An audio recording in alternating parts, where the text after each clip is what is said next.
The days that followed the farm clearing miracle were strange and beautiful in a way that Mira had never experienced before. It was as if the universe had finally decided to smile at her after years of turning its back. Small blessings began to appear in her life, one after another, like raindrops that eventually became a gentle shower. They weren't dramatic or obvious, nothing that would make Mama Beauty suspicious, but they were there, consistent and real, making Mira's unbearable life just a little bit more bearable. It started at the market. Mira had been sent by Mama Beauty to buy tomatoes, onions, and pepper for the evening stew. She had been given exact money, not a kobo more than what those items usually cost, and a warning that if she came back without everything, she would sleep outside that night. Mira walked to the market with that familiar knot of anxiety in her stomach. Prices fluctuated. Sometimes what cost 100 naira last week cost 120 naira today. And if that happened, if the money wasn't enough, Mama Beauty wouldn't believe her. She never did. She went first to Mama Ngozi's stall, where she always bought tomatoes. Mama Ngozi was a plump, cheerful woman who had always been kind to Mira, though never kind enough to risk Mama Beauty's wrath by giving her special treatment. "Mama, good afternoon," Mira said quietly, approaching the stall. "I want to buy tomatoes." Mama Ngozi looked up and her face broke into a warm smile. Warmer than usual, Mira noticed with surprise. "Ah, Mira, my daughter, come, come. Today is your lucky day. Tomatoes are very cheap today. Very cheap." Mira blinked. "Cheap, Mama?" "Yes-o. Last week they were 100 naira per pile, but today," Mama Ngozi leaned in conspiratorially, "today they are only 70 naira. The market is slow, so I'm reducing prices. Quick, quick, buy before I change my mind." Mira could hardly believe it. She bought the tomatoes, and Mama Ngozi not only charged her the reduced price, but threw in a few extra tomatoes for good measure. At the pepper seller's stall, "Ah, Mira, today pepper is cheap. And look," the woman added extra peppers to Mira's purchase, "small gift for you, my dear."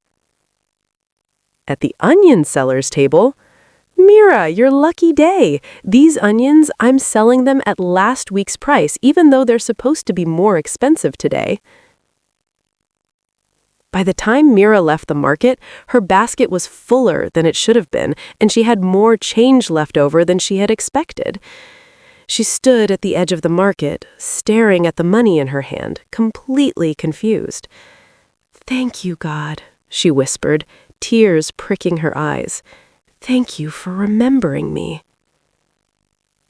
What Mira didn't know was that 3 days earlier, Obina had visited that same market, not to buy anything for himself, but to make arrangements. He had approached Mama Ngozi first, buying a few tomatoes and engaging her in casual conversation. He visited her stall several times over the course of a week, always friendly, always respectful, until she began to recognize him and greet him warmly. "Mama Ngozi," he had said finally, when he felt the time was right, "I want to ask you for a favor, a secret favor." Mama Ngozi had looked at him curiously. "What kind of favor, my son?" "You know the girl Mira, the one who comes to buy tomatoes for her stepmother?" Mama Ngozi's face had softened. "Ah, yes, that poor child. Her stepmother is very wicked to her. That girl suffers, eh?" "I want to help her," Obina had said quietly, "but she cannot know it's me. So I'm asking you, whenever she comes to buy from you, reduce the price. Whatever you would normally charge her, take off 20 or 30 naira and add a little extra to what you give her. I will come back later and pay you the difference plus extra for your kindness." Mama Ngozi's eyes had widened. You will pay me back with extra? Yes, Mama, I promise. But this must stay between us. She cannot know someone is helping her. Can you do this? Mama Ngozi had studied his face for a long moment, seeing the sincerity there, the genuine care. That girl deserves some good luck in her life, she had said finally. Yes, I will do it. But why are you doing this? Who is she to you? Someone I once met, Obinna had said simply. Someone I can't forget. Obinna made similar arrangements with a few other vendors Mira visited regularly, like the pepper seller, the onion man, the woman who sold palm oil. Not everyone, just the ones Mira depended on most. One by one, he befriended them, earned their trust, explained his plan, and made his promise to reimburse them with extra. And every time Mira came to the market, these vendors would smile at her, reduce their prices, add extra to her purchases, and send her home with fuller baskets and more change than she should have had. And Obinna would return later that same day, moving from stall to stall, asking, "How much did you reduce for Mira today?" and paying them back with generous extra for their cooperation. The vendors thought he was either in love with her, or crazy, or both, but his money was good. Mira began to notice that her market trips were becoming less stressful. The money Mama Beauty gave her was suddenly enough, sometimes even more than enough. The vendors were kinder, more generous. She would come home with everything on the list plus extras, and Mama Beauty, though suspicious, couldn't accuse her of anything because she had the correct change and all the items. "How is it that you're coming back with extra things?" Mama Beauty would ask suspiciously, examining the basket. "The vendors said things were cheap today, Mama," Mira would answer truthfully. "They gave me extra." Mama Beauty would narrow her eyes, searching for deception, but finding none, she would grunt and wave Mira away. "You're just lucky the market is slow. Don't expect this every time." But it did happen every time, week after week, month after month, and Mira began to believe that maybe, just maybe, God was finally showing her favor. The second blessing came in the form of work opportunities. Mira often did day labor to earn a little extra money, clearing farms, weeding compounds, helping with harvests. It was back-breaking work that paid very little, but it was better than nothing. Usually, she earned about 200 naira for a full day's work, sometimes less, sometimes slightly more, depending on how generous the person hiring her felt. But suddenly, inexplicably, she began earning much more. When Chief Okonkwo hired her to clear a portion of his farm, he paid her 500 naira, more than double the usual rate. When Mama Adaize hired her to weed her large compound, she paid her 600 naira. When the headmaster needed help repairing his fence, he paid her 700 naira for 2 days' work. Mira was shocked. She worked hard, yes, but she had always worked hard. Why were people suddenly paying her so generously?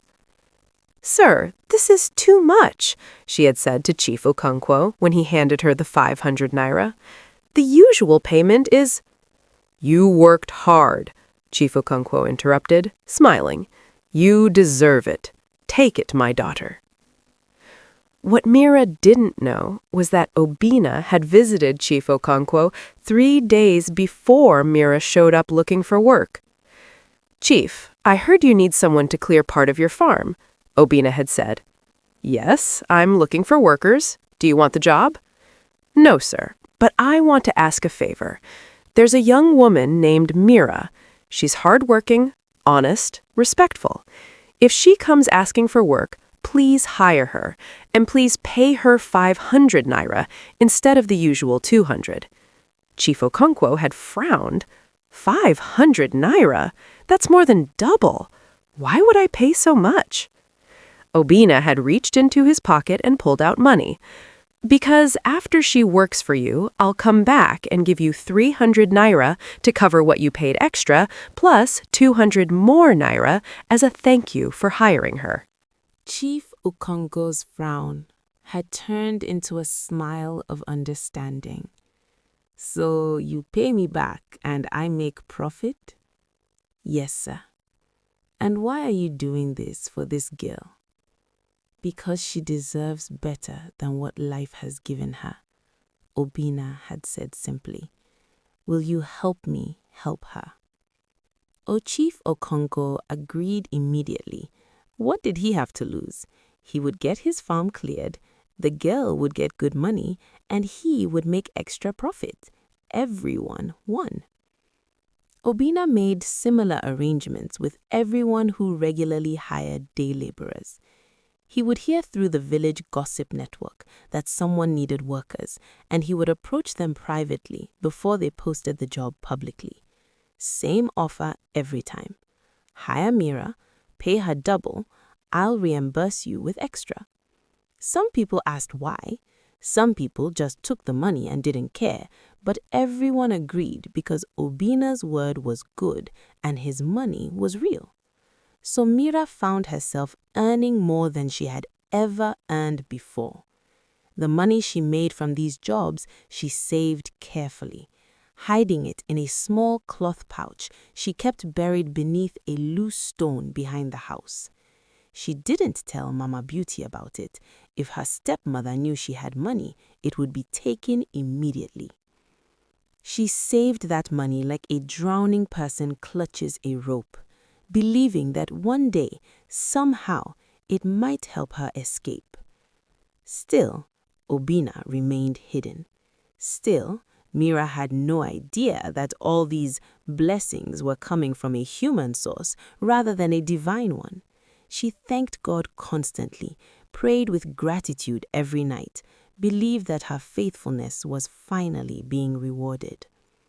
And Obina watched from a distance, his heart full of a strange mixture of joy and pain. Joy because he was able to ease her burden, even if just a little. Pain because he wanted so badly to reveal himself, to talk to her, to be part of her life instead of just a shadow on its edges. His friends began to notice his strange behavior. "Obina, where do you go all the time?" they would ask. "You're always disappearing, always spending money. What are you doing?" "Just handling some business," he would say vaguely, and they would laugh and tease him about having a secret girlfriend. If only they knew the truth was far more complicated than that. Months passed. Mira's life remained hard. Mama Beauty and Beauty made sure of that. But the edges were softer now. She had enough food most days. She earned good money from her work. The vendors were kind to her. She began to smile more, to laugh occasionally, to believe that maybe her life wouldn't always be this difficult. And then came the day that changed everything. It was a market day, hot and crowded, and Mira was hurrying through the narrow paths between stalls, carrying a basket of goods she had just purchased. She was thinking about getting home quickly, about how Mama Uzoma had threatened to beat her if she took too long, about how she needed to prepare dinner before Beauty started complaining. She wasn't watching where she was going. Her old wrapper, the one that had been mended so many times it was more patches than original fabric, had gotten caught on a thorny bush and torn badly. A long, jagged rip that exposed her leg almost to the thigh. The fabric was so worn that trying to mend it again would be pointless. It was ruined. She stood there on the side of the road, holding the torn fabric in her hands, tears welling up in her eyes. Mama Beauty would beat her for this. She would accuse her of being careless, of wasting money, of being a curse on the household. The beating would be severe, and Mira knew it. She sat down on a nearby fallen log, trying to hold the torn fabric together, trying to think of a solution. but there was none. She was trapped, as always, in a situation with no good outcome. "Excuse me," a soft voice said. Mira's head shot up so fast she nearly gave herself whiplash. Standing in front of her was a young man, tall and lean, with kind eyes that seemed to hold the warmth of 100 sunrises. He was holding a small package wrapped in brown paper, and his smile was gentle, almost shy, like he wasn't sure if he was allowed to be there. "Are you okay?" he asked, gesturing to her wrapper. Mira quickly tried to wipe her tears with the back of her hand and looked away, ashamed to be seen like this, broken and crying by the side of the road like a lost child. "I'm fine," she said, her voice cracking. "Thank you, I'm fine." But Obina could see that she was anything but fine. He could see the tear in her wrapper, the fear in her eyes, the exhaustion in the way she held herself, like she was always bracing for the next blow. His heart twisted painfully in his chest, and before he could stop himself, he sat down on the log beside her, not too close, but close enough to let her know she wasn't alone. "I'm Obina," he said simply, "and I don't think you're fine at all." Mira turned to look at him then, really look at him, and something in his eyes made her defenses crack just a little. There was no judgment there, no mockery or cruelty, just kindness, pure, simple, and unexpected kindness. "My wrapper tore," she said quietly, her voice barely above a whisper, "and my stepmother will be very angry. She will say I did it on purpose. She will say I am careless and useless and Her voice broke, and she couldn't finish the sentence. Obina's jaw tightened, and his hands curled into fists on his lap. He wanted to say so many things. He wanted to tell her that her stepmother was wrong, that she was not useless, that she deserved so much better than this. But he knew that words like that, coming from a stranger, would mean nothing. So instead, he did something else. He reached into his pocket and pulled out some crisp Naira notes. He pressed them gently into her hand, closing her fingers around them. "Take this," he said. "Go to Mama Nkechi's shop near the market. She sells good wrappers. Buy yourself a new one, a nice one, and keep the rest for anything else you might need." Mira stared at the money in her hand, then at him, her eyes wide with shock and confusion. I can't take this," she stammered. "I don't even know you. Why would you help me?" Obina smiled then, a real smile that reached all the way to his eyes. "Because you need help," he said simply, "and because I want to. That's enough reason, isn't it?"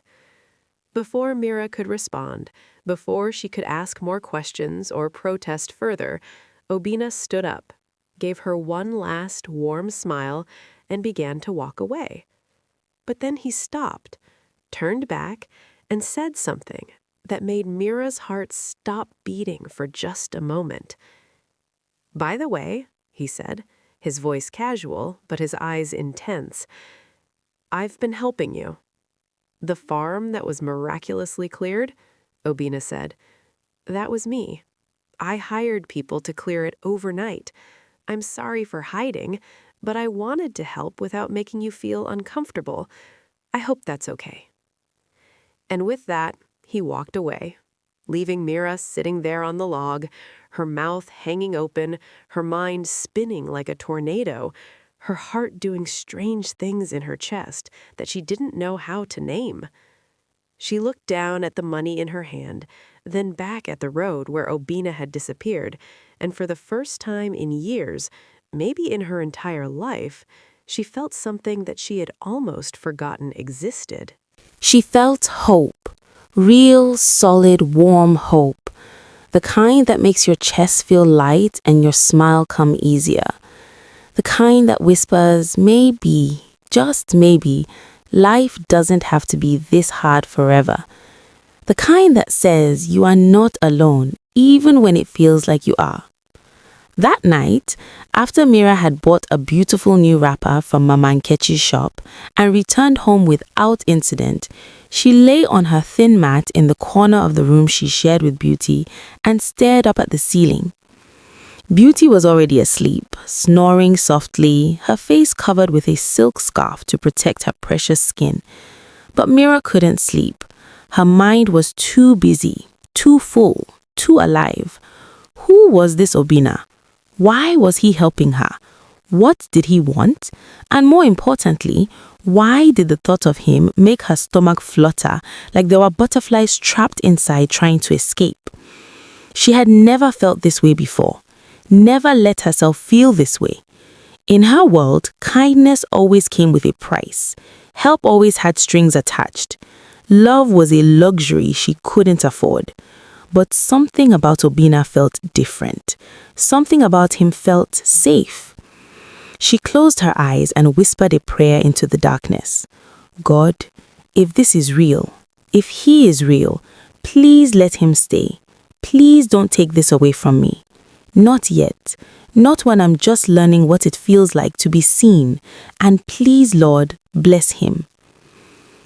And in another part of the village, in a small house with blue curtains and a garden full of flowers, Obinna lay in his own bed, staring at his own ceiling, replaying the moment he had finally revealed himself to Mira. He had seen the shock in her eyes, the confusion, the fear, and then, just for a second, something else. Something that looked almost like gratitude, almost like joy. His mother's voice called from the other room. Obinna, are you still awake? You have to wake up early tomorrow for work. Yes, Mama, I'm sleeping now. But he wasn't sleeping.